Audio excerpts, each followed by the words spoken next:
Is the Gaza strategy being repeated? Israel has warned people to leave southern Lebanon for their safety and head north. But Beirut is north. These airstrikes into the city late this morning. More displacements are coming because late this afternoon, a sudden sign that Israel's so-called limited incursion is in fact expanding invasion. Here in Jerusalem, the IDF, the Israeli military, suddenly announced that the Lebanese people must now get out of another 25 towns and villages. In a message sent directly to your phone, they say, the IDF does not intend to harm you, so for your own safety, you must evacuate your homes immediately and head north. Be careful. You must not go south. Save your lives. Like Gaza before, Israel bans independent media coverage of its invasion, releasing its own censored video instead. Independent coverage from the Lebanese side all but impossible too, because Israel says it'll treat any moving vehicle there as a potential target. Allahu Akbar, shuhda. To the east, the widening war continues. Overnight, Israeli airstrikes damaging a Russian airbase in Syria. Moscow's response, its ambassador to Israel this afternoon advising all Russians to consider leaving the country. Confirmation today that the US and Israel are discussing bombing Iranian oil. We're in discussion with that. I think that would be a little, anyway. That comment put global oil prices up nearly 4%. Back in Israel, satellite images of the Nevatim airbase show damage done by Iran's missile barrage on Tuesday night. Israel confirmed the hits but said they had no significant effect. What is more obviously confirmed, though, this: the remains of an Iranian ballistic missile still lying where its mission came to rest, in the southern deserts of Israel. And Alex joins us live from Jerusalem with the latest. Yes, I mean, where does this leave Israel tonight? A strange confluence of moods simultaneously. Of course, on the surface, it is the Jewish New Year, a time for families to get together, businesses to close. Everything is very muted and quiet around those celebrations, and they are particularly muted. Jerusalem itself quiet, of course. There's very few tourists here because of the war and the general security situation. But beyond that, underneath that, perhaps more deeply, a sense of foreboding, a sense of being in a pressure cooker with the pressure constantly building. As I've just outlined in the report tonight, you can see why that is happening in terms of the global issues going on, ramped up today by what President Biden in the States said about talking openly with Israel about the possibility of striking oil installations in Iran. The sense, of course, it is a question of when, not if, Israel will retaliate to those 181 missiles fired a couple of nights ago by Iran into Israel, and of course what then Iran may do in response should that happen. Alex Thompson, well, 9 people were killed during the night here when an Israeli strike hit a medical centre run by a group aligned with Hezbollah in the heart of the city, as Alex just reported, not far from the Parliament building and Western embassies. Israel described it as a precise attack. Earlier today, I went down to the scene of that attack. Most Israeli airstrikes in Beirut are concentrated around the southern area known as Dahir, populated by Hezbollah and where Hassan Nasrallah was killed last week. But this blast in the centre of Beirut was close to the rich downtown areas of a city that had in recent years become a Middle Eastern playground. Nobody here was expecting to find themselves close to an airstrike. In a normal residential neighbourhood, people are shocked and upset that they are not just clearing away the debris, but finding out who was killed and what's happened to the injured. 4 are still in hospital, 10 have been released. This is not a Hezbollah area. The dominant group here is another Shia organisation called Amal, and this building was a sort of a civil defence headquarters with a health centre on these floors that were targeted around 2:15 in the middle of the night. The locals here say there were 10 or more people in it at the time of the airstrike, and many of them have ended up dead. As the war goes on, Amal is effectively aligned now with Hezbollah. The Israelis say they were targeting terrorists. Were these people terrorists? Every word they say is a lie. Lie, lie, lie. Everywhere here, there are displaced people too, from southern Lebanon and, like Maria, parts of Beirut ordered to evacuate. So what will you do? We can't go to another place. There is just here. So now we are waiting if we die or survive. We were in Maisel Jabal in south and came to Beirut, to our house in Dahi. When the strikes took place in Dahi, we came to this school because we don't have a house. Where we will go? Beirut houses almost half the population of Lebanon, but hundreds of thousands have had to flee their homes already, and most think things will only get worse tomorrow. Well, Israel warned residents of more villages and towns in southern Lebanon to evacuate to areas over 30 miles north of the border. But much of the land near the border is already deserted, with hundreds of thousands of people fleeing their homes in fear that Israel's ground invasion could be expanding. Our foreign affairs correspondent, Secunda Kamani, is in the southern city of Tyre, where the streets are virtually empty. Secunda.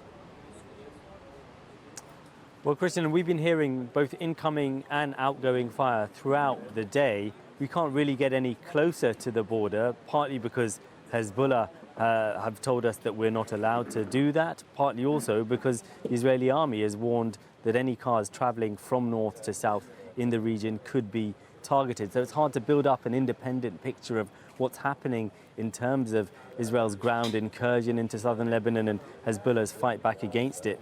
We do know that close to the border, a Red Cross convoy today was struck by an Israeli strike, that 4 paramedics were wounded and that 1 Lebanese government army soldier was killed.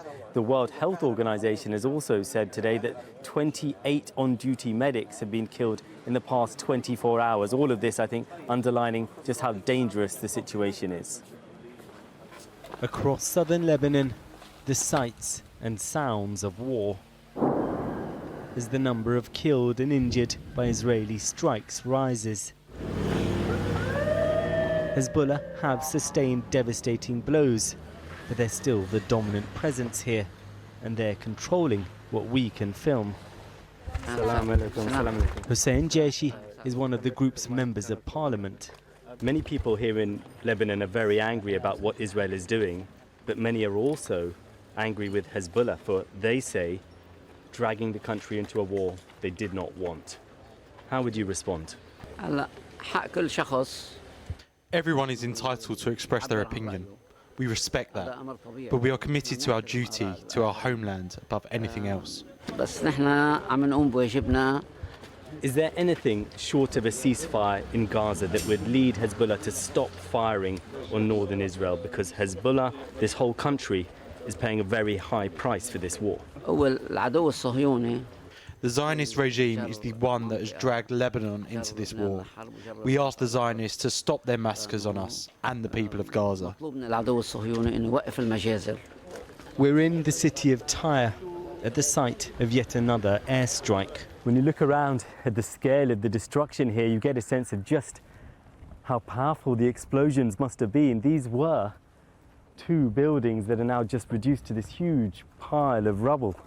People's personal possessions, children's toys, strewn amongst the debris. Israel accuses Hezbollah of hiding its fighters and weapons amongst the population. Hussein's wife and daughter were amongst those killed here.